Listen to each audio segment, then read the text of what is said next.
y ya en este segundo mes, este va a ser el segundo encuentro que nos vamos a dedicar, junto con el anterior, a este movimiento literario, o estos dos grupos literarios que se conocieron como Boedo y Florida, en la ciudad de Buenos Aires, del cual nosotros nos ocupamos la semana pasada, básicamente del movimiento Florida, y conocimos, o al menos nos acercamos un poco, a Oliverio Girondo y a Jorge Luis Borges como dos de los representantes del grupo. Por supuesto, como charlábamos y veíamos en algún video, fueron muchos más los que conformaron ese grupo de Florida, y de hecho hubo algunos que compartieron ambos grupos también, pero la idea es que nos quede más o menos la construcción de que el grupo Florida se ocupaba un poco más de la cuestión estética, se habla siempre del arte por el arte, es decir, un arte que si bien tiene un compromiso por la escritura, por el hacer,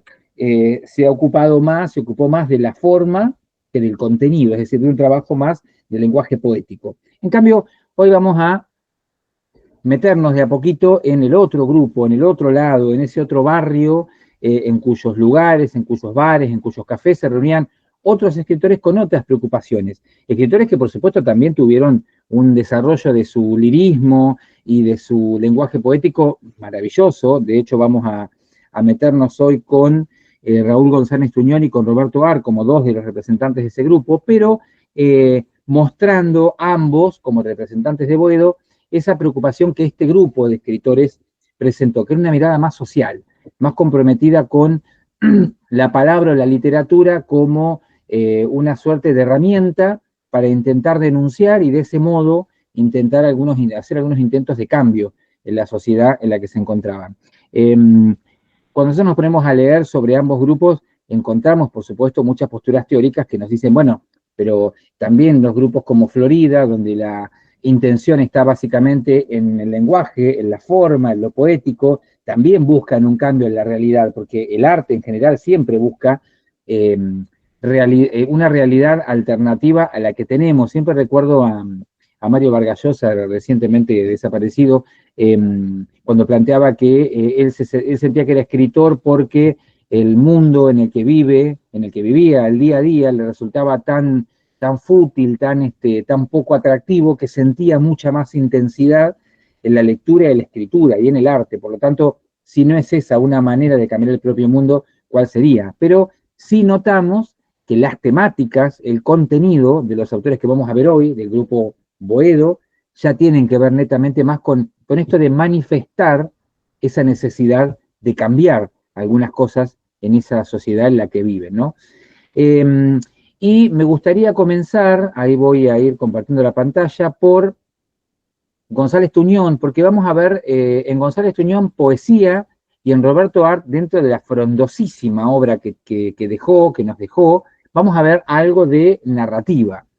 Para empezar, bueno, preparé una de las clásicas fotos de cada uno, como para empezar viendo un poco una imagen. Acá ya lo vimos, por supuesto, de grande. Vamos a charlar al comienzo, porque, bueno, hubo dos González Tuñón, dos hermanos González Tuñón que se dedicaron a la poesía. Uno falleció muy joven, por eso Raúl fue el más, perdón, el más popular, el que más llegó a nosotros, y el que netamente quedó como un referente de la poesía de compromiso social. Pero bueno, también su hermano dejó alguna obra poética. Y luego de ver su foto, yo justo encontré una nota que quiero compartir ahora en minutos con ustedes, una placa que está en el barrio de Valvanera, que dice: en este solar nació y vivió el poeta Raúl González Tuñón, virtual fundador de la moderna poesía política en lengua castellana y creador de una entonación rioplatense para el discurso poético. Y abajo firma, por supuesto, homenaje de organizaciones populares y vecinos de Valvanera. Pero fíjense que por el centenario de su nacimiento se coloca una placa señalándolo como el fundador de la moderna poesía política. Y vamos a ver en instantes nada más que realmente, más allá de la poesía de corte social, porque no siempre la mirada social tiene que ver netamente con temática política partidaria, pero en este caso realmente había una postura y un compromiso político muy claro de su parte que realmente permite que su barrio, el barrio que lo vio desarrollarse, lo haya señalado de esta manera. Esta placa aparece en un artículo que yo decidí hoy mostrarles, este artículo que está acá, que queda también, por supuesto, en el Classroom, para que después lo puedan leer con más detenimiento, porque nos aclara un poquito esto que podría llegar a confundirnos, ¿no? En quién es quién de los hermanos González Tuñón. Y esta nota, que es muy breve, me pareció muy ilustrativa, dice lo siguiente, es una nota publicada en una revista, y dice: en el número anterior de Entrever Arte, me llevó a la calle de los sueños perdidos, libro de Enrique González Tuñón. A decir verdad, no pude sustraerme al encanto de volver a transitar por esta calle y por parte de la vida de su autor, íntimamente ligada a la de su hermano Raúl y a la mía. De Raúl es de quien nos vamos a ocupar hoy, ¿no? Dicen que los parientes no se eligen. Agrego a esta frase que, de tener oportunidad de elegir, habría optado concienzudamente ser pariente de los hermanos Tuñón. No tuve necesidad de esa opción. Mi madre era hermana de Enrique y de Raúl. Es decir, que tenemos una nota escrita por un sobrino de los hermanos Enrique y Raúl González Tuñón. No conocí personalmente a Enrique, dice el sobrino, ya que murió muy joven, pero frecuentando a su hermano, me fue fácil tener una imagen total de aquel tío que, a pesar de haber partido, seguía estando con nosotros.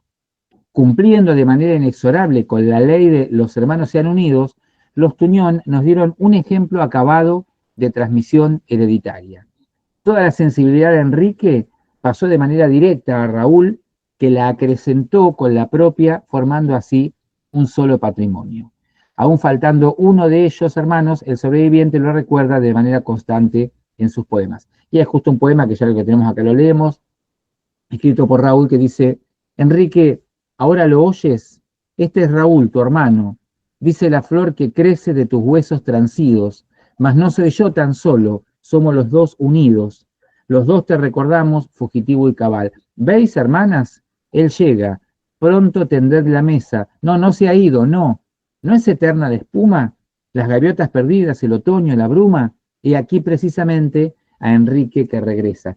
Me parece muy lindo, muy oportuno empezar a conocer la poesía de González Tuñón, de Raúl González Tuñón, por este poema, porque no todas las poesías de un poeta social o político tienen que ver netamente con lo social o lo político. Y de hecho, se me ocurrió seleccionar para hoy 3 o 4 o 5 poemas que muestran esos dos momentos, esos dos ámbitos, esas dos maneras de escribir que tuvo Raúl González Tuñón. Por un lado, el compromiso social enorme y clarísimo, y vamos a ver hasta los inconvenientes sociales que tuvo en el país por escribir de esa manera, y por otro lado, poemas donde se muestra netamente la sensibilidad, el lirismo, la búsqueda de lo sentimental, sin necesidad de apelar siempre a la cuestión social.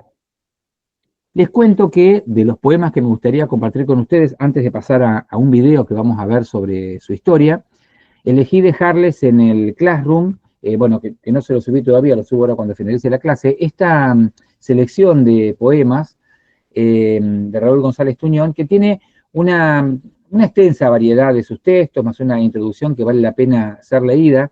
Nosotros vamos a conocer algunos de los poemas que integran la obra, esta selección, que son 41 poemas en total.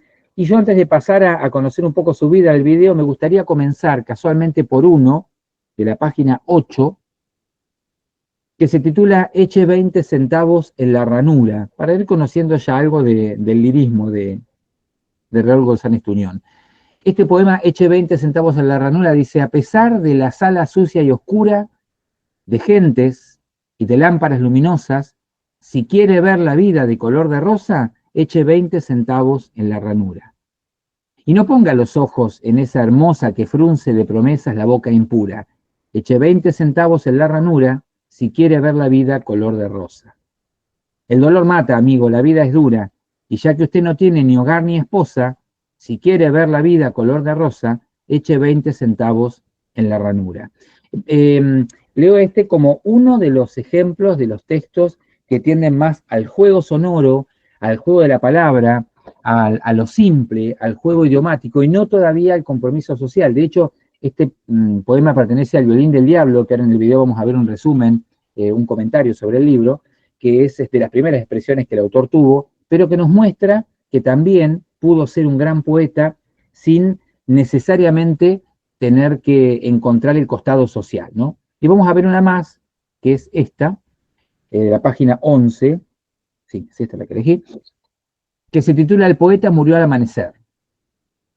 Y dice, sin un céntimo, solo, tal como vino al mundo, murió al fin en la plaza frente a la inquieta feria. Velaron el cadáver del dulce vagabundo dos musas, la esperanza y la miseria. Fue un poeta completo de su vida y su obra. Escribió versos casi celestes, casi mágicos, de invención verdadera, y como hombre de su tiempo que era, también ardientes cantos y poemas civiles de esquinas y banderas. Algunos, los más jóvenes, lo negaron de entrada. Algunos, los más viejos, lo diré al revés, lo negaron después. Hoy irán a su entierro 4 buenos amigos, los parroquianos del café, los artistas del circo ambulante, unos cuantos obreros, un antiguo editor, una hermosa mujer, y mañana, florecerá la tierra que caiga sobre él. Deja muy pocas cosas, libros, un Heine, un Whitman, un Quevedo, un Darío, un Rimbaud, un Baudelaire, un Schiller, un Bertrand, un Becker, un Machado, versos de un ser querido que se fue antes que él, muchas cuentas impagas, un mapa, una veleta y una antigua fragata dentro de una botella. Los que le vieron dicen que murió como un niño. Para él fue la muerte como el último asombro. Tenía una estrella muerta sobre el pecho vencido y un pájaro en el hombro. Fácilmente, bueno, este pertenece a el nuevo poema de Juancito Caminador, que después vamos a ver una representación artística muy linda de una conocida cantante argentina sobre uno de sus poemas, pero podemos ver claramente cómo de alguna forma en este poema González Tuñón nos ha mostrado la posibilidad de su propia muerte, ¿no? Nos nombra a ese poeta joven que se fue antes, esos versos que él ha heredado, pero también esto de haber escrito cosas mágicas, cosas inventadas, pero también cantos ardientes y poemas civiles de esquinas y banderas, como de algún modo describiendo la vida propia en una suerte de epitafio, de escritura post-mortem, si es que él muriera posteriormente, ¿no? De algún modo lo representa de un modo clarísimo. Y vamos a mirar dos más, antes de pasar a algo audiovisual, que ya nos van a mostrar al otro Raúl González Tuñón, no al netamente poeta que juega con las palabras y con las metáforas, sino al que señala las cuestiones sociales que le preocupan y que desde su mirada necesitan urgentemente un cambio. Y por eso leemos ahora El caballo muerto. Medianoche. Sobre las piedras de la calzada hay un caballo muerto. Aún faltan 5 horas para que venga el carro de la única y se lo lleve. Ese caballo viejo, hedoroso de sangre coagulada, ese pobre vencido fue un obrero. Un hermano del pájaro, un hermano del perro. Fue el hermano caballo que anduvo bajo el sol, que anduvo bajo el agua, que anduvo entre los vientos, tirando de los carros con los ojos cubiertos. Fue el hermano caballo, ninguno irá a su entierro. En este poema lo encontramos de manera todavía bastante poética y bastante metafórica. Vamos a ver que después va a ser Raúl González Tuñón más incisivo aún en su mirada social, ¿no? Y crítica social. Pero este verso de que el caballo, este pobre vencido, fue un obrero, está mostrando en este caballo la explotación, la esclavitud, la pseudoesclavitud, el trato a veces extorsivo, deshonesto u opresivo de muchos y muchas trabajadores y trabajadoras del momento en que el autor decide señalar estas críticas, que después veremos que van a ser un poco más duras que las que hemos leído. Y uno más, para cerrar esta primera parte, que está en la página 21, que es Luna con gatillo, que dice así: es preciso que nos entendamos. Yo hablo de algo seguro y de algo posible. Seguro es que todos coman y vivan dignamente, y es posible saber algún día muchas cosas que hoy ignoramos. Entonces es necesario que esto cambie. El carpintero ha hecho esta mesa, verdaderamente perfecta, donde se inclina la niña dorada y el celeste padre rezonga. Un ebanista, un albañil, un herrero, un zapatero también saben lo suyo. El minero baja a la mina al fondo de la estrella muerta. El campesino siembra y ciega la estrella ya resucitada. Todo sería maravilloso si cada cual viviera dignamente. Un poema no es una mesa, ni un pan, ni un muro, ni una silla, ni una bota. Con una mesa, con un pan, con un muro, con una silla, con una bota, no se puede cambiar el mundo. Con una carabina, con un libro, eso es posible. ¿Comprendéis por qué el poeta y el soldado pueden ser una misma cosa? He marchado detrás de los obreros lúcidos y no me arrepiento. Ellos saben lo que quieren, y yo quiero lo que ellos quieren, la libertad bien entendida. El poeta es siempre poeta, pero es bueno que al fin comprenda de una manera alegre y terrible cuánto mejor sería para todos que esto cambiara. Yo los seguí y ellos me siguieron. Ahí está la cosa. Cuando haya que lanzar la pólvora, el hombre lanzará la pólvora. Cuando haya que lanzar el libro, el hombre lanzará el libro. De la unión de la pólvora y el libro puede brotar la rosa más pura.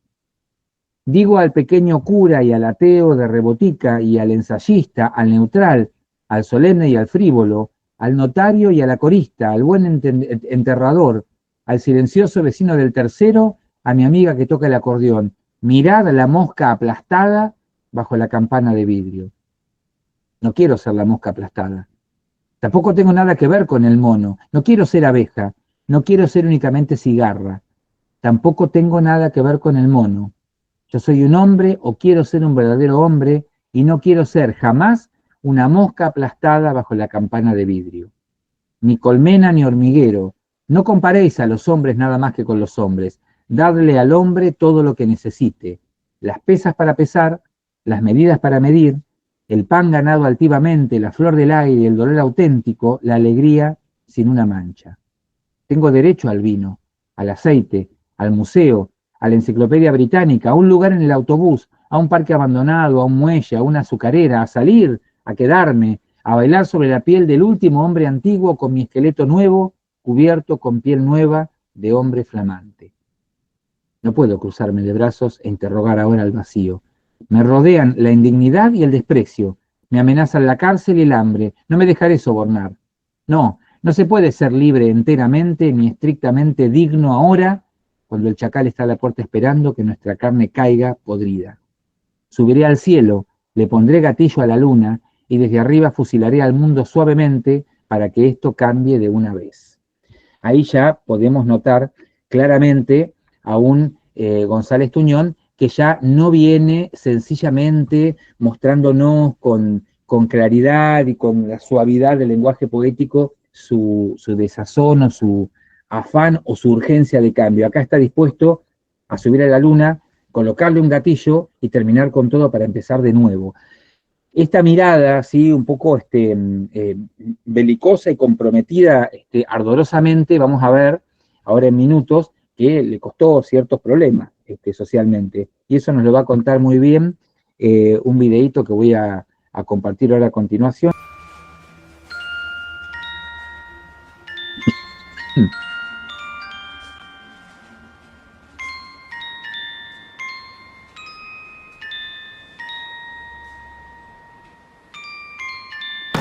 ¿Qué? Necesito pedirte un favor. A ver, decime. Pero es muy importante para mí. ¿Me vas a decir que sí? Depende. ¿Qué es? Tengo que ir a buscar a mi mamá a retiro de urgencia y necesito que me cubras.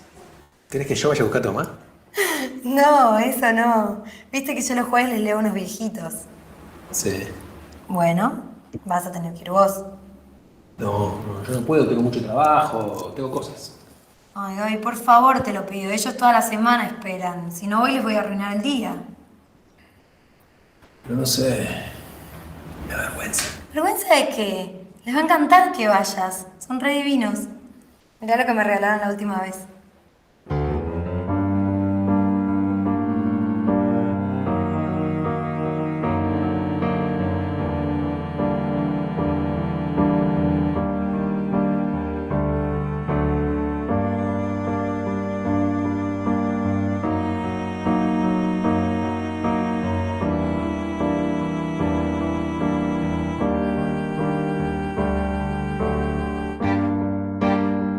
Yo conozco una calle de una ciudad cualquiera, y mi alma tan lejana y tan cerca de mí, y riendo de la muerte y de la suerte y feliz como una rama de viento en primavera. El ciego está cantando. Te digo, amo la guerra. Esto es simple, querida, como el globo de luz del hotel en que vives. Yo subo la escalera y la música viene a mi lado, la música. Los dos somos gitanos de una troupe vagabunda, alegres en lo alto de una calle cualquiera. Alegres las campanas con una nueva voz. Tú crees todavía en la revolución y por el agujero que coses en la media sale el sol y se llena todo el cuarto de sol. Yo conozco una calle que hay en cualquier ciudad. Una calle que nadie conoce ni transita. Solo yo voy por ella con mi dolor desnudo, solo con el recuerdo de una mujer querida. Está en un puerto. ¿Un puerto? Yo he conocido un puerto. Decir yo he conocido es decir algo ha muerto. ¿No?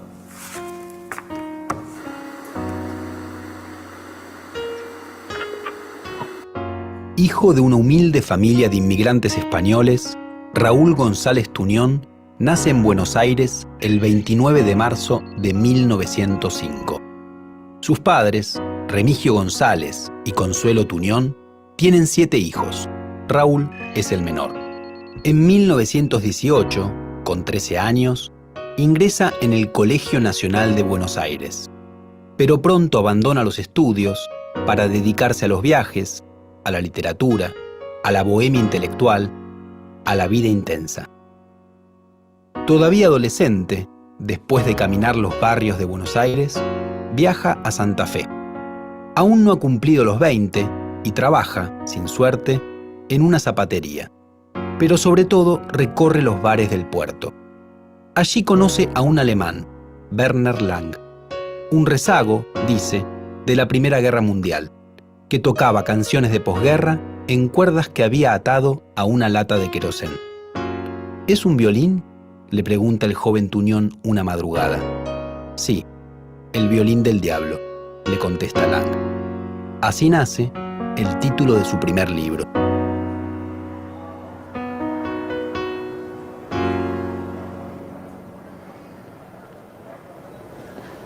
Yo lo conocí a Tuñón, ¿sabe?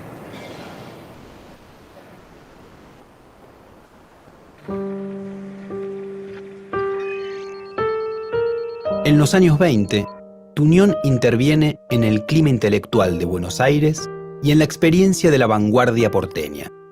Publica poemas en las revistas Caras y Caretas e Inicial, y en 1922 comienza a escribir su primer libro de poemas, El violín del diablo. Por aquel entonces se codea con los jóvenes vanguardistas. Primero se incorpora a Proa, que dirige Guiraldes, y luego se relaciona con la revista Martín Fierro, la experiencia de vanguardia conducida por Borges y por Girondo.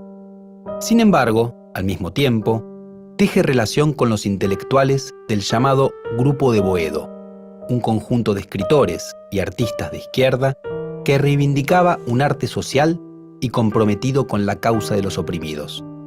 Dicho grupo combatía a los escritores vanguardistas, a los que llamaban de Florida, haciendo alusión a la calle céntrica de Buenos Aires en la que se reunían, que en ese tiempo era sinónimo de lujo y aristocracia. En 1924 termina El violín del diablo, libro con el que ganará, un año después, el premio Gleiser. En 1926 entra a trabajar al diario Crítica, en el que comparte la redacción con jóvenes escritores, como Conrado Nale Roxlo, Carlos de la Púa y Roberto Arlt, entre otros. Alberto, ¿cómo conociste a Tuñón? Bueno, primero leyéndolo como poeta y uno más de los poetas jóvenes del momento, era como una lectura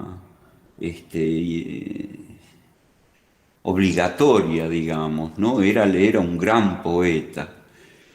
Ahora le hice llegar mi libro en el año 62, mi primer libro de poemas de la mano mayor, a través de Juan Gelman. Y ahí fue que nos encontramos con Raúl en un bar, una confitería, La Fragata de San Martín y Corrientes, y ahí nos conocimos. Era un poeta, además de maravilloso, muy generoso y me alentó muchísimo. Y como escritor, ¿qué es lo que te parece más importante de tu unión? Yo te puedo decir lo que a mí me atrae más y lo que me parece que le da vigencia, lo mantiene vivo, ¿no? Y es su capacidad para encontrar lo grandioso, lo infinito en las cosas más pequeñas, ¿no? Es lo que él dice en su poema La cerveza del pescador Siltingen, cuando dice: para que a cada paso un paisaje, una emoción o una contrariedad nos reconcilie con la vida pequeña y con la muerte pequeña.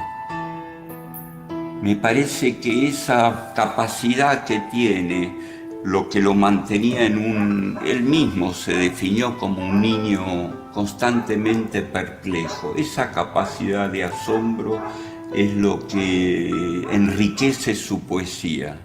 Tuñón hablaba de la gran calle del mundo, ¿no? Para él todo el mundo era un recorrido. Bueno, muchas gracias.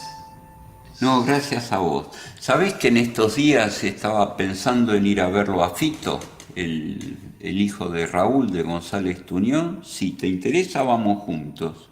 Sí, buenísimo, sería genial. Es un tipo fenómeno. Si querés, vamos ya. Lo enganchamos ahora. Dale.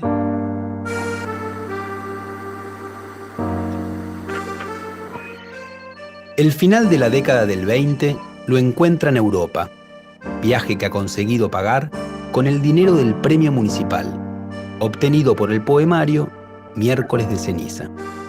En París, escribe una de sus colecciones de poemas más célebres, La calle del agujero en la media, que se publicará en 1930. La fascinación por la vida intensa de los delincuentes, de las prostitutas, de los marineros y de los artistas, y el puerto como lugar de reunión, el puerto pobre, la calle olvidada, la taberna donde hombres imposibles hablan de la revolución y disfrutan la roja copa, el rubio tabaco, el plato fuerte. Ese es el mundo que González Tuñón arma en su poesía de los años 20.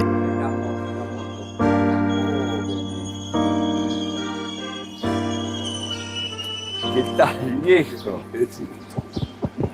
¿Cómo estás? Siglos sin vernos, viejo. ¿Cómo andas? Bien. Che, te presento a Gabriel. Hola. Voy a entrevistar a Adolfo González Tuñón, hijo de Raúl, el poeta, en la estación Colegiales.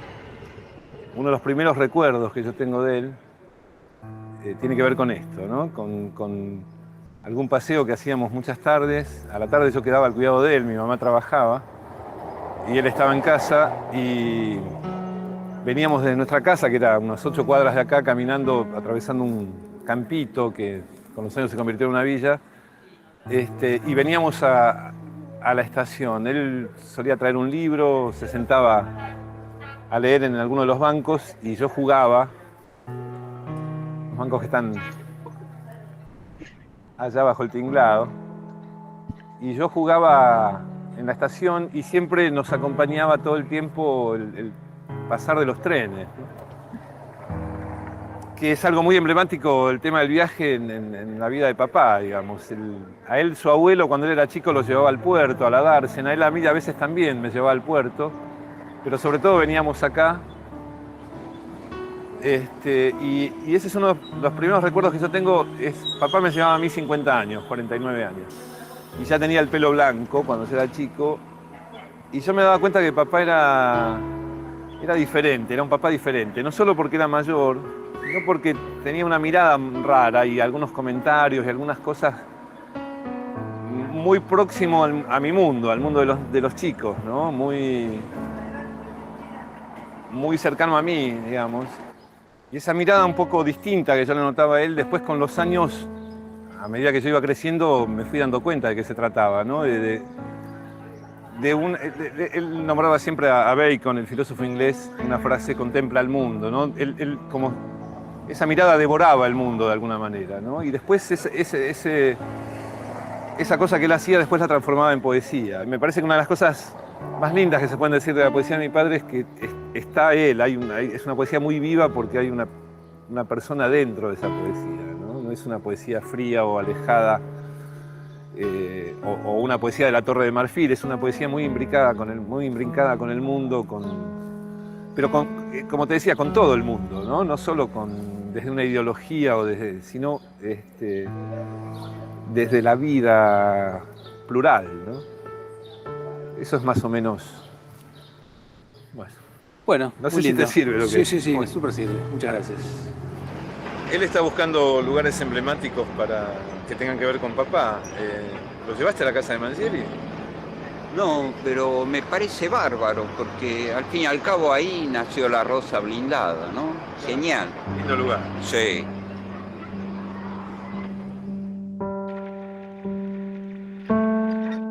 La experiencia como cronista en la Revolución de quien luego será presidente de Brasil, Getúlio Vargas, en 1931, y la Guerra del Chaco, un conflicto bélico entre Bolivia y Paraguay por el control de la región del Chaco Boreal, en 1932, van radicalizando políticamente a Raúl González Tuñón. Al año siguiente, funda Contra, la revista de los francotiradores. Y tras publicar el poema Las Brigadas de Choque, es detenido y procesado. En 1934 se afilia al Partido Comunista y se integra a un Frente Cultural de Izquierda, que por esos años se había consolidado en Argentina. En 1935 se casa con Amparo Mom, quien también escribe en crítica. Con ella viaja a España y se vincula con el mundo literario español y con el poeta chileno Pablo Neruda. Por otra parte, participa junto a Pablo Picasso y a Bertolt Brecht del primer Congreso de Escritores y Artistas Antifascistas que se hace en París. Ese mismo año, publica Todos Bailan, en el que presenta a Juancito Caminador, su genial alter ego literario. Bueno, entonces yo dije, bueno, voy a poner fin a esta incómoda situación. ¿Qué situación? Lo del pelo, lo importante es que no te lo tomen. Eso es así. A ver si está Martín. ¿Dónde estará este vago? ¡Ah! ¿Qué tal, viejo? ¿Cómo andás? Bien. ¿Qué tal, hermano? Hermano, ¿cómo va eso? Bien, che. Bueno, che, ¿cómo va? Che, Gabriel Martín. Hola. ¿Qué haces, che? Pase. ¿Y esta casa, digamos, tiene fama de ser lugar de...? Esta casa, sí, no, esta casa fue así, es una casa como muy mítica, muy histórica. Primero por mis abuelos, que era un obrero anarquista de los años 30. Y después, bueno, por mi viejo, la Rosa Blindada, los míticos asados de la calle Mercedes. ¿Quién se juntaba? Así como un grupo de gente...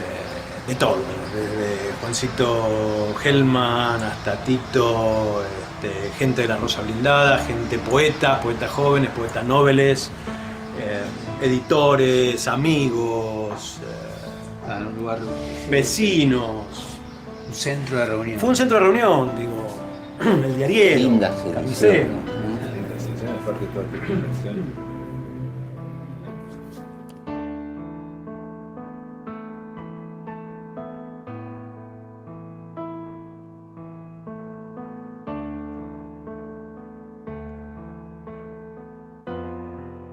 ¿Cómo fue la experiencia de Rosa Blindada, digamos?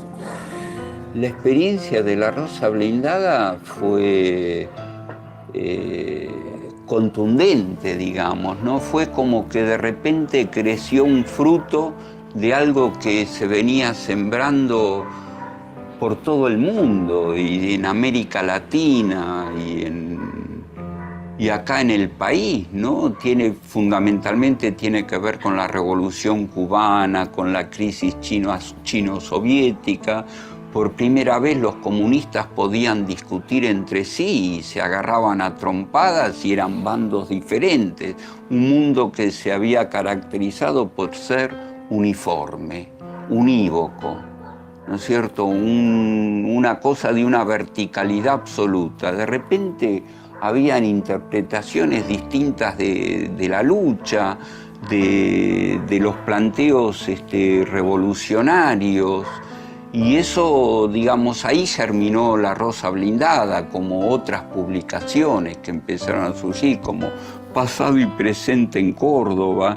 Y evidentemente, en el trasfondo de todo eso se empezaba a gestar un cambio político muy importante, ¿no? De una nueva generación que asumía nuevas tareas que ya ni habían tenido cabida en la imaginación de los comunistas tradicionales, ¿no? Fue una ruptura en ese sentido, lo que se llamaba la nueva izquierda, ¿no? ¿Pero la Rosa Blindada tenía alguna relación con el comunismo directamente? Bueno, en gran parte procedían del PC. De hecho, fueron expulsados del PC. Exacto. Todo un grupo, José Luis, Mangieri, Brocato creo que también. Yo también, en el 62. Y lo maravilloso de tu unión. Casi los pulsan a mi viejo. Claro, porque. No podía. No podían, pero era intocable. Bueno. ¿No podían por qué? Porque por el prestigio. No, claro. Las brigadas internacionales, el tipo, tenía mucho peso. No, y además tampoco los. No podían echar así como así. Escúchame, La Rosa Blindada. Tampoco los más lúcidos del PC lo querían echar. Pero hubo algún conato de discusión y qué sé yo, porque papá figura como director honorario de esta revista. Claro.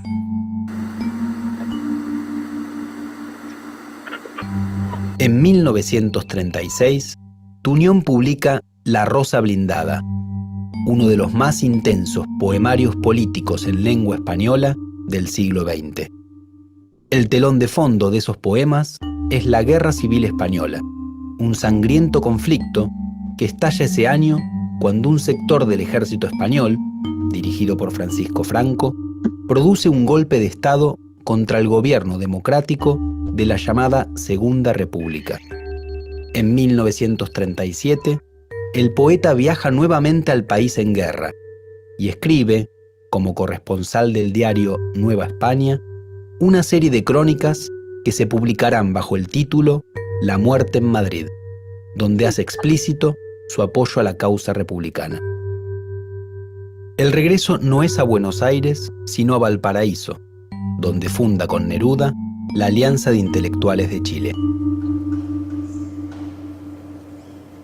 Él nunca se fue, ¿no?, del PC, pero siempre siguió su relación y su amistad con Mangieri, con Brocato, con todos ustedes. Claro. Nunca fue sectario ni tuvo. Y además, esto es una cosa que a mí ya que estamos en esta casa, me gusta mucho recordar. El gran editor de la obra de mi viejo fue José Luis, ¿no? Porque cuando, en épocas de mucha persecución en la Argentina, cuando ser comunista era muy mala palabra, y donde lo ninguneaban en todos lados, el único que lo editaba era tu viejo. Y además, y lo genial de tu viejo es que le editaba, siendo muy coherente con la poesía y con mi papá, le editaba no solamente los libros políticos, digamos, sino también libros líricos. Un libro hermosísimo, que la mayoría de esa edición se perdió, Versos para el atril de una pianola, que es un libro de... Es un libro de poemas a Buenos Aires preciosos que en un allanamiento que le hicieron a tu viejo en algún galpón, en algún depósito, se lo llevaron y se perdieron, ¿no? Bueno, muchísimas gracias. Sí. Bueno, yo voy dejando la parte del video por acá, es un poquito más largo, por supuesto queda para si después lo quieren ver a continuación, pero por lo menos nos queda una pintura, incluso desde la voz del hijo, ¿no?, de Raúl González Tuñón, un poco una mirada un poco más cercana. A mí me parece muy, muy conmovedor, una forma muy familiar cuando describe que la poesía de su padre es una poesía viva porque está su padre dentro, que uno desde la teoría literaria podría decir, bueno, la voz del poeta está tan presente desde la sensibilidad de cómo capta el mundo y cómo muestra esa mirada personal del mundo, que uno puede sentir fácilmente que está el poeta ahí dentro, está el poeta realmente vivo. Y además, al tener una postura social tan clara, que le hemos visto a lo largo de las publicaciones que se han mencionado, sobre todo La Rosa Blindada, y además haber llegado a que algunos de sus libros fueran eliminados, y no estamos hablando de las dictaduras que nosotros conocemos como cercanas, ¿no? Sino antes, o haber sido detenido y procesado por uno de los poemas, nos muestran que evidentemente estaba el hombre González Tuñón dentro de su poesía, y estaban sus ideas, y estaban de manera muy clara, ¿no? A mí me gustaría, antes de pasar a Roberto Ar, porque el tema es que quiero por lo menos ver un poco de cada uno y no ser injusto con Roberto Ar tampoco, quiero compartir 3 poemas más, nada más, de González Tuñón. Uno, están todos en la misma antología que yo dejé en el Classroom para que después cada una pueda mirarlo con detenimiento. Elegí este porque está mencionado en el video y es uno de los, de los poemas quizá más, más populares, más conocidos, y que también muestra de alguna manera a este cosmopolitismo que Adolfo, su hijo, menciona, ¿no? Porque cada cosa que nombra Raúl González Tuñón en su poesía es algo local, es algo nacional, pero bien podría ser algo mundial, porque de hecho cuando toca cuestiones que tienen que ver con la Guerra Civil Española y la dictadura del fascismo de Franco, que fue tanto o más cruel que nuestras dictaduras últimas en Latinoamérica, bien podría ser una descripción de nuestra realidad también, ¿no? Este poema, La calle del agujero de la media, dice lo siguiente: yo conozco una calle que hay en cualquier ciudad, la mujer que amo con una boina azul, una calle que nadie conoce ni transita. Yo conozco la música de un barracón de feria, barquitos en botella y humo en el horizonte. Yo conozco una calle que hay en cualquier ciudad. Ni la noche tumbada sobre el ruido del bar, ni los labios sesgados sobre un viejo cantar, ni el afiche gastado del grotesco armazón, telaraña del mundo para mi corazón, ni las luces que siempre se van con otros hombres de rodillas desnudas y de brazos tendidos. Tenía unos pocos sueños, iguales a los sueños que acarician de noche a los niños queridos. Tenía el resplandor de una felicidad y veía mi rostro fijado en las vidrieras. Y en un lugar del mundo era un hombre feliz. ¿Conoce usted paisajes pintados en los vidrios y muñecas de trapo con alegres bonetes y soldaditos juntos marchando en la mañana y carros de verdura con colores alegres? Yo conozco una calle de una ciudad cualquiera y mi alma tan lejana y tan cerca de mí, y riendo de la muerte, de la suerte y feliz como una rama de viento de primavera. El cielo está cantando, te digo, amo la guerra. Esto es simple, querida, como el globo de luz del hotel en que vives. Yo subo la escalera y la música viene a mi lado. La música. Los dos somos gitanos de una troupe vagabunda, alegres en lo alto de una calle cualquiera, alegres las campanas con una nueva voz. Tú crees todavía en la revolución y por el agujero que coses en la media sale el sol y se llena todo el cuarto de sol. Yo conozco una calle que hay en cualquier ciudad, una calle que nadie conoce ni transita. Solo yo voy por ella con mi dolor desnudo, solo con el recuerdo de una mujer querida. Está en un puerto. ¿Un puerto? Yo he conocido un puerto. Decir yo he conocido es decir algo ha muerto. Me resulta en esta poesía como una estampa muy clara de esto que Adolfo, su hijo, decía como, bueno, como un hombre que escribe cosas que de tan sencillas que son, terminan siendo universales, terminan siendo del mundo completo, porque esta calle bien podría estar acá, o en París, o en Alemania, ¿no? En cualquier lugar del mundo. Y quiero compartir los últimos 2, que ya tienen que ver de nuevo con el Raúl González Tuñón bien social, bien observador ácido de la realidad que desearía y que pareciera urgentemente necesitar cambiar. Se llama Villa Amargura. Y dice lo siguiente: villas miseria, increíbles y oscuras, donde sopló el olvido sobre la última lámpara, Villa Jardín, Villa Cartón, Villa Basura, de calles que trazaron los azares del hambre, la súbita marea de los desposeídos y los desocupados forzosos, los ilusos del patético éxodo de provincias lejanas, que avergüenza la frente pálida de la patria. Barrios de un Buenos Aires ignorado en la guía para el turismo, barrios sin árboles, de ahumados horizontes sin agua, sin ayer, sin ventana, atroces ciudadelas sucias y derramadas. Atroces ciudadelas sucias y derramadas, de viviendas como hongos, latones, bolsas, zanjas, hundidas por la lluvia, mordidas por los vientos, barrios de soles turbios y lunas oxidadas, de noches enemigas y de hoscas madrugadas, y la insólita fuga de los perros sedientos. Villajardín es un nombre que sueña con un largo sonido de piadosa ironía, un hombre que golpea como un aldabonazo en el límite de la ciudad gigante. Villajardín, un breve nombre que oculta una miseria vasta, villas que habitan densas familias, el llamado bajofondo social, que no es la resaca y que mantiene intactos su decoro y su fe, y el altivo rencor dentro del pecho y la esperanza. Bueno, un poema que a las claras nos muestra al González Tuñón social y parece helar la sangre pensar que siguen siendo poemas tan actuales, ¿no? Que la preocupación nacional más importante de todos nosotros como ciudadanos, como artistas, como docentes, como comerciantes, como el que fuera, y deseemos también que de los políticos es cómo terminar con la necesidad de la gente, ¿no? Con estos montones de personas que parecieran no ofrecerse los derechos que todo el mundo tendría simplemente por estar en esta tierra. Y para finalizar toda esta mirada de Raúl González Tuñón, me gustaría, aunque sea algún fragmento, porque este poema, lo muestro así al pasar, es muy largo, muy largo, pero es casualmente un poema de los que le trajo grandes problemas a Raúl González Tuñón cuando lo publica. Su título es Las Brigadas de Choque, y tiene como epígrafe unos versos de Quevedo, del poeta español del Siglo de Oro, y el epígrafe dice: ¿no ha de haber un espíritu valiente? ¿Siempre se ha de sentir lo que se dice? ¿Nunca se ha de decir lo que se siente? Notemos en esa pregunta final, ¿no?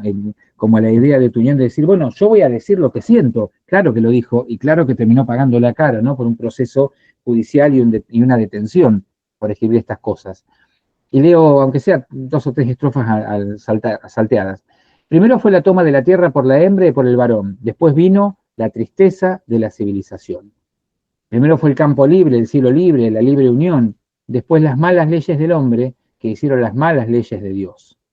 Hoy, como el cura loco de Kent, me pregunto yo, cuando Eva hilaba y Adán araba, ¿quién era el amo? Salto algunas estrofas. Mi voz para cantar y para gritar, mi voz para degollarse en las veletas enloquecidas, mi voz para aullar, mi voz para subir, única, digna, enredadera, y asustar a los burgueses desprevenidos por la boca de los albañales, mi voz para decir el antipoema en las esquinas de las fábricas, a la salida de las costureras, en las puertas falsas de los teatros, en los fondos de los talleres, en las poternas de la civilización burguesa, el gran castillo vacilante. Los movierones ahogan también rugidos, ladridos, ocultan las manifestaciones apaleadas, los nazis violando a las hijas de los judíos, los policemen atajando la marcha de los tejedores, la Generalidad cargando sobre los sindicalistas, la gendarmería rodeando de cinturones de fuego a los socios del John Reed Club, y los gases lacrimógenos de la policía de Buenos Aires disolviendo mitines en los portones de los frigoríficos extranjeros. Y Nicolás Repetto, bien, gracias. Y José Nicolás Matienzo, cuidando la Constitución, como si la Constitución fuera una hembra. Sí, la Constitución se halla en estado de descomposición y nosotros, únicamente nosotros los comunistas, legítimamente nos reímos de esa Constitución burguesa y de la democracia burguesa, pero no de la democracia que proclamamos, porque nosotros queremos la dictadura, pero la dictadura que asegure la verdadera libertad de mañana. Bueno, para no continuar, ¿no? Pero ya fácilmente en esta mirada de nombrar, señalar y tratar de este modo a dos políticos, fácilmente le costó la libertad y le costó la tranquilidad. Perdón que me di cuenta que lo estaba leyendo y no estaba compartiendo la pantalla. Bueno, vamos a hacer acá un cortecito con González Tuñón, porque eran muchos los poetas de Boedo, y también me gustaría que pudiéramos conocer un poco el trabajo de nuestro querido Roberto Arlt.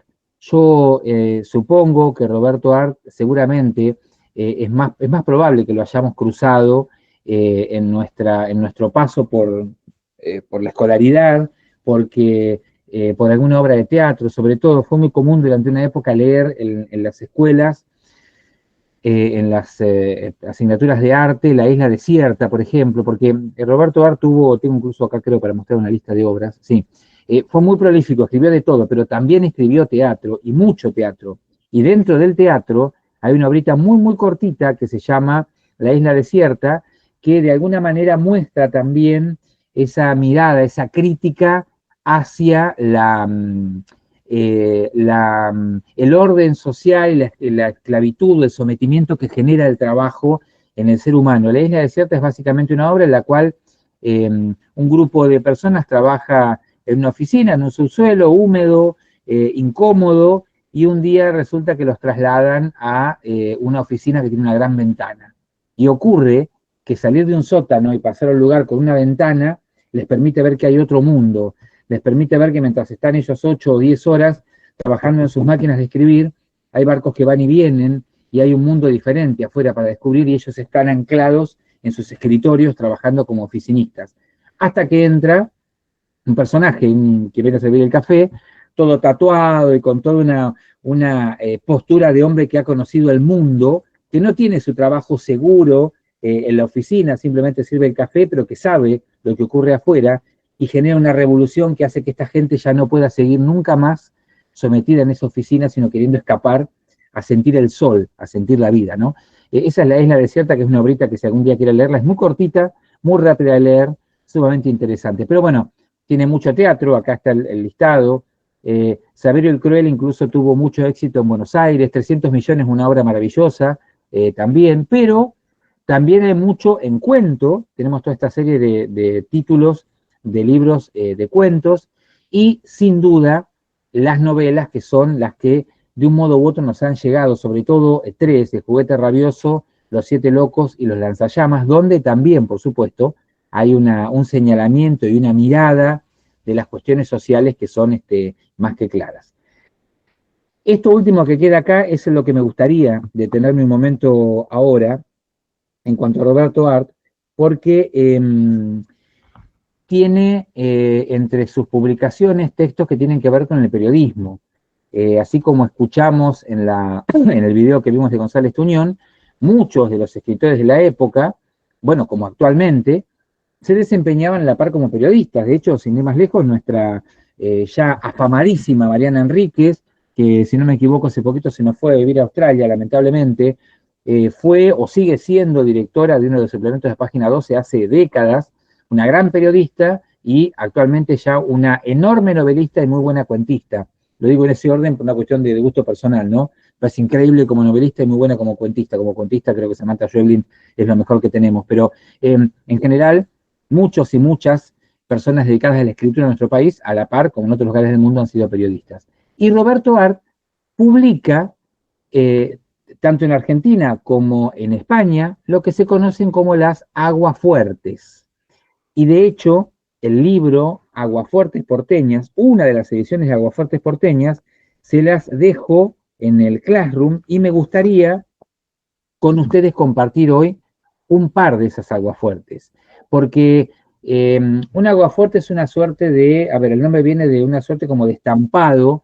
Podríamos compararlo con, yo no sé si ustedes recuerdan que hace, décadas atrás, las campañas proselitistas, las campañas antes de las elecciones, había un estilo de promoción que eran como ciertos sellos que se entintaban y se pegaban en las paredes, y se veían así los perfiles de Alfonsín, de Perón, o algunos sellos que eran entintados y se ponían en la pared. Bueno, más o menos una cosa así sería un aguafuerte. No es bastante más complejo porque aparte para hacer el aguafuerte hasta se incluyen ciertos ácidos, que también tienen que ver con esto de que es una escritura un tanto ácida. Y Roberto Art también fue muy conocido porque mientras publicaba estas aguafuertes en un diario nacional, logró que ese diario multiplicara la cantidad de su tirada por varios puntos, porque la gente, aunque el diario tenía que ver con una clase más acomodada, adoraba leer esta participación de Roberto Art con estas aguafuertes. Las llamamos aguafuertes porteñas, las llamó aguafuertes porteñas porque eran como fotografías como estampas de tipos, y cuando digo tipos me refiero a cosas típicas, bien porteñas y bien argentinas. Y quiero ir a compartir con ustedes al menos dos, que las voy a buscar acá, aguafuertes. Una es, para mí sumamente graciosa porque puede bien representar un tipo de argentino que no ha muerto, que está vivo todavía como tipo nacional o como tipo porteño, que es el hombre corcho. Y al hombre corcho, muy simpáticamente, Roberto Art lo describe de esta manera. El hombre corcho, el hombre que nunca se hunde, sean cuales sean los acontecimientos turbios en que está mezclado, es el tipo más interesante de la fauna de los pilletes. Y quizá también el más inteligente y el más peligroso, porque yo no conozco sujeto más peligroso que ese individuo, que cuando viene a hablaros de su asunto os dice, yo salí absuelto de culpa y cargo de ese proceso con la constancia de que ni mi buen nombre ni mi honor quedaran afectados. Bueno, cuando malandra de esto o de cualquier otra categoría os diga que su buen nombre y honor no quedan afectados por el proceso, pónganse las manos en los bolsillos y abran bien los ojos, porque si no les ha de pesar más tarde. Ya en la escuela fue uno de esos alumnos solapados, de sonrisa falsa y aplicación excelente, que cuando se trataba de tirar una piedra, se le alcanzaba al compañero. Siempre fue así, bellaco y tramposo y simulador como él solo. Este es el mal individuo que, si frecuentaba nuestras casas, convencía a nuestras madres de que él era un santo, y nuestras madres, inexpertas y buenas, nos enloquecían luego con la cantinela, tomá ejemplo de fulano, mirá qué buen muchacho es. Y el buen muchacho era el que le ponía alfileres en el asiento al maestro, pero sin que nadie lo viera. El buen muchacho era el que convencía al maestro de que él era un ejemplo vivo de aplicación, y en los castigos colectivos, en las aventuras en las cuales toda la clase cargaba con el muerto, él se libraba en obsequio a su conducta ejemplar. Y este pillete en semilla, este malandrín en flor, por A, por B o por C, más profundamente inmoral que todos los brutos de la clase juntos, era el único que convencía al heredero, al director, de su inocencia y de su bondad. Corcho, desde el aula, continuará siempre flotando, y en los exámenes, aunque sabía menos que los otros, salía bien, y en las clases igual, y siempre, siempre sin hundirse, como si su naturaleza física participara de la fofa condición del corcho. Ya hombre, toda su malicia natural se redondeó, perfeccionándose hasta lo increíble. En el bien o en el mal, nunca fue bueno. Bueno en lo que la palabra significaría platónicamente. La bondad de este hombre siempre queda sintetizada en estas palabras. El proceso no afectó ni mi buen nombre ni mi honor. Allí está su bondad, su honor y su honradez. El proceso no los afectó. Casi podríamos decir que, si es bueno, su voluntad es de carácter jurídico. Eso mismo, un excelente individuo jurídicamente hablando. ¿Y qué más se le puede pedir a un sinvergüenza de esta calaña? Lo que ocurrió es que flotó como el maldito corcho, allí donde otro pobre diablo se habría hundido para siempre en la cárcel, en el deshonor y la ignominia.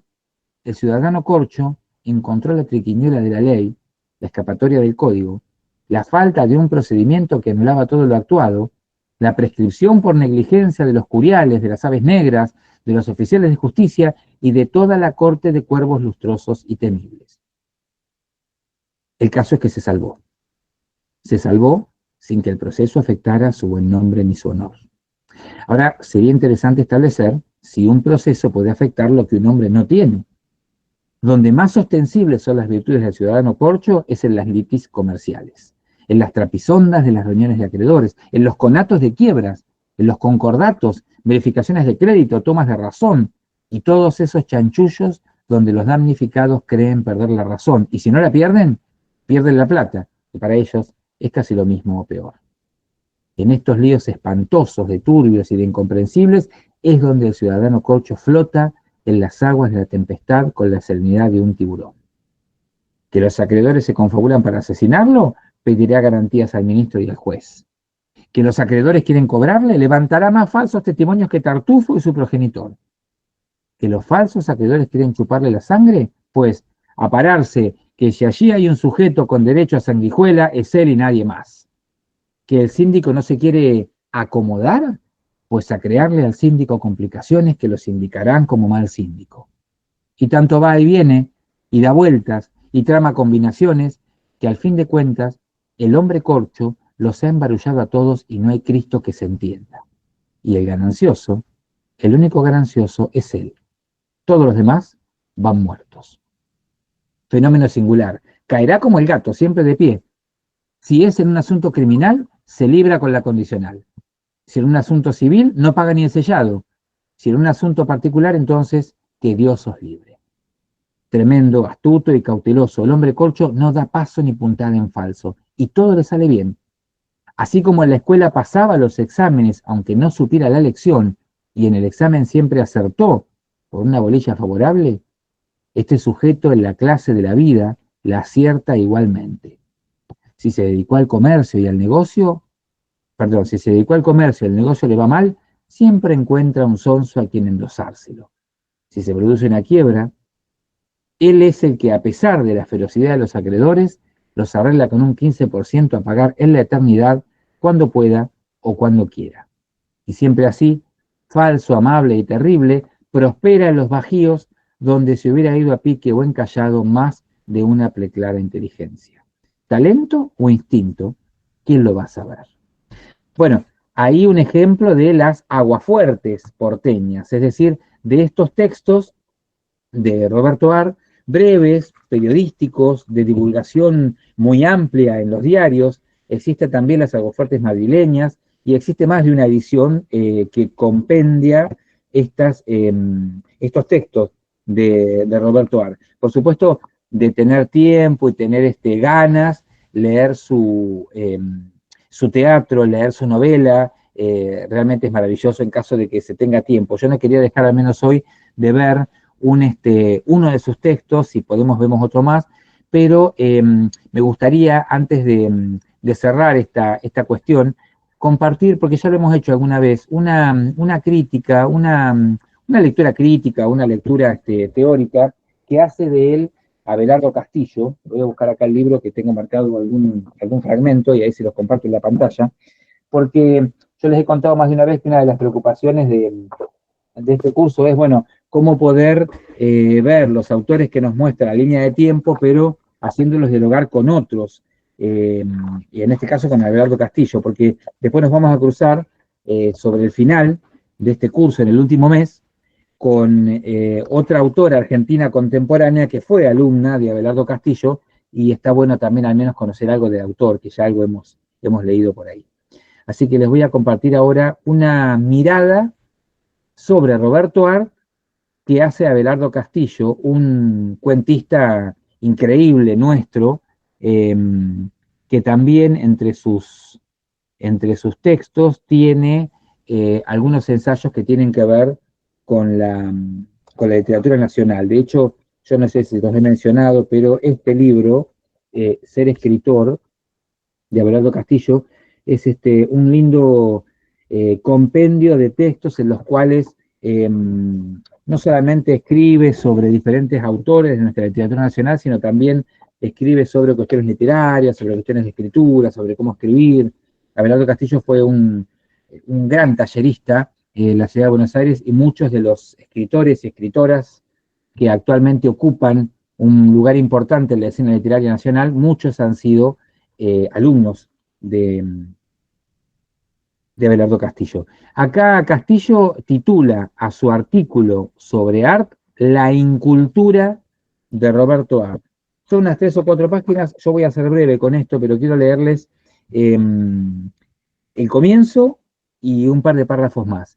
Fíjense que Castillo comienza diciendo en su artículo: primera superstición, Roberto Art escribía mal. Esto apenas debería inquietar a nadie. Fueron los contemporáneos de Art quienes señalaron su torpeza estilística, su casi brutalidad, su mal gusto, pero ya se sabe que lo mismo hicieron con Cervantes o Dostoyevski, los contemporáneos de Dostoyevski y Cervantes. El problema no es este. El problema aparece cuando releemos hoy libros como El juguete rabioso, o ciertas páginas de Los Siete Locos y Los Lanzallamas. Es cierto, algo anda mal en muchos textos de Arte.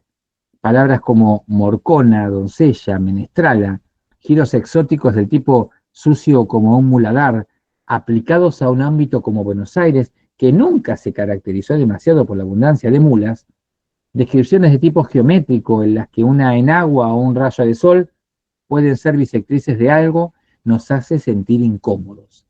Pero si de veras queremos entender qué significa escribir bien, aunque se escriba mal, leamos la literatura argentina de esa época. Salto un poquito porque yo no sé si ustedes alguna vez lo escucharon o lo vieron como crítica, pero muchas veces se señaló la mala escritura de Roberto Arlt. Se lo ha descrito muchas veces como un hombre furioso, como un hombre que estaba preocupado por escribir, porque le vaya bien escribiendo, por hacer inventos, inventar algo que lo salvara de sus penurias económicas, y ahí algunos descuidos en su sintaxis incluso. Pero por supuesto, Castillo le va a destacar otras maravillas, ¿no? Y sigo por acá. En la Argentina, desde hace 50 años, no hay casi escritor que no le deba algo a Arlt. Onetti, Sábato, el Marechal del Banquete de Severo Arcángelo, toda mi generación, con resultados lamentables a veces, han ido casi fatalmente a parar a Arlt. También Borges. Más de un crítico ha denunciado lo que el propio Borges admitió con sosegada naturalidad. El cuento El Indigno, del informe de Brody, es apenas la reescritura de uno de los temas del Juguete Rabioso, un homenaje a Roberto Arlt. Hoy Arlt sigue siendo leído con fervor y es nuestro contemporáneo. Libros como La Guerra Gaucha, El Mal Metafísico o Sogolbi son piezas de museo. Arlt escribía mal, cuando escribía mal, porque se había propuesto lúcidamente escribir bien. Cuando realmente escribía bien, lo que hoy entendemos por escribir bien, fundó con Borges y Marechal un modelo de prosa argentina que es el origen de la narrativa de nuestros días. Es decir, está tratando de plantearnos, Abelardo Castillo ya tomando distancia de las primeras críticas hechas a Roberto Arlt, que este escribir mal que se le endilgaba tenía que ver con una nueva forma de escribir. De hecho, por ahí Castillo lo menciona como una forma más nacional, ¿no? Hay momentos en que incluso se lo señala como el primer autor netamente argentino, pero en realidad estaríamos teniendo que leer el primer autor netamente porteño, quizás, ¿no? Porque hemos tenido siempre el vicio de que la literatura o toda la historia argentina pase por una provincia y por una ciudad. Pero de ninguna forma podemos dejar de ver desde la mirada de Abelardo Castillo que hay un fundar una nueva manera de escribir en Arlt. Y de hecho, en el aguafuerte que hemos compartido hace instantes, notamos un coloquialismo que para un suplemento, para un apartado de un diario, claro que llama la atención y claro que iba a llegar rápidamente a las masas, porque aún utilizando muy buenos recursos literarios, se ocupaba de temáticas que eran prácticamente cotidianas, vulgares, pero con una maestría de escritura realmente maravillosa, ¿no? Voy a un fragmento más de la otra página, acá.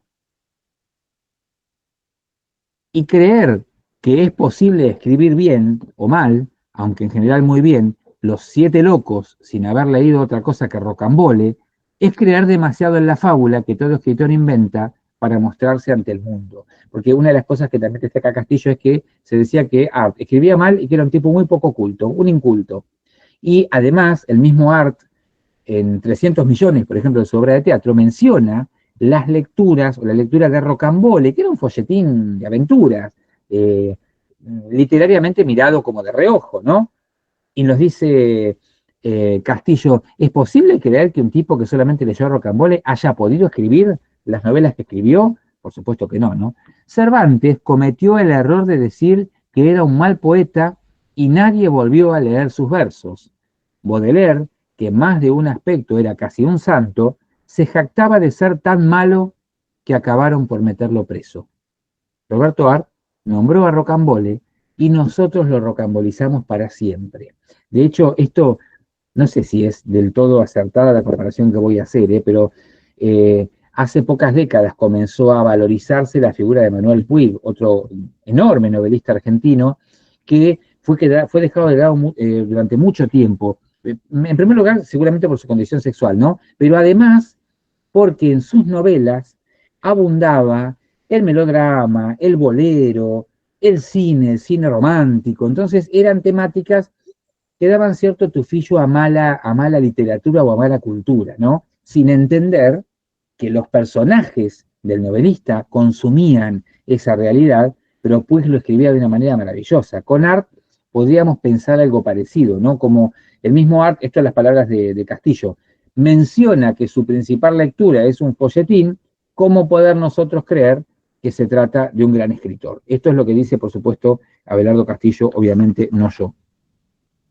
Y voy a saltar para ir finalizando, para acá. Voy desde acá. Si le creemos a Borges cuando cita en alemán, si le creemos a Humberto Eco cuando cita en latín, si le creo a Cortázar, a Bioy Casares o a cualquier chico rockero cuando cita en inglés, ¿por qué sospecho que Art no sabe lo que está diciendo? No hay más que una respuesta, porque a priori desconfío de Art, porque he creído candorosamente que es posible ir hasta tercer grado de la escuela primaria y luego, sin leer un solo libro, escribir Los Siete Locos, porque soy en suma un tilingo o una persona que ignora por completo lo que es el trabajo interno, espiritual, la formación secreta de un escritor.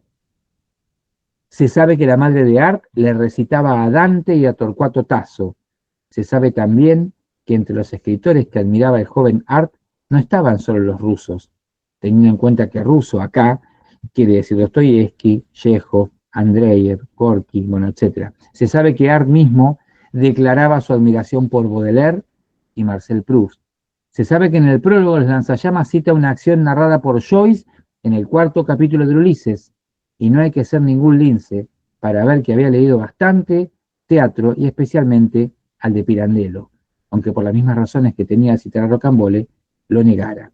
De hecho, en este caso se lo cita a Pirandello porque Pirandello estrena en Buenos Aires, unos cuantos años antes de que Roberto Art publicara otra obra, una obra que se podría decir que es el germen de Saverio el Cruel, que es una obra de teatro de Roberto Art, que de alguna manera en la que podemos de alguna manera encontrar las raíces pirandelianas y también la reproducción de ese estilo prácticamente creado por Pirandello, que es el grotesco, es decir, que hasta ha estado actualizado con el teatro que estaba en boga en el mundo cuando él escribe su propio teatro que después estrena en Buenos Aires.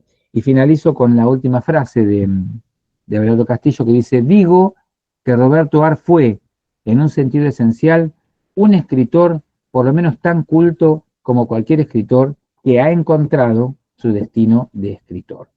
Leer una crítica o una lectura de un autor por parte de otro autor nos permite estas riquezas, ¿no? Leer un ensayo que realmente es literario más allá de crítico y que de paso nos deja la puerta abierta para que por ahí algún día nos animemos y también conozcamos un poco a Abelardo Castillo, que tiene una cuentística que realmente es digna de conocer. Les cuento antes de finalizar que va a quedar en el Classroom todo el texto, todo el material que vimos hasta ahora, pero además queda, por si alguno quiere escucharlo, un video de Mercedes Sosa cantando Juancito Caminador, que es un texto de González Tuñón, que es un poco como su alter ego, como su propia persona puesta en un personaje, y después queda un videito más acerca de Roberto Art, por si alguno quiere acercarse a chusmearlo y a conocerlo un poquito más.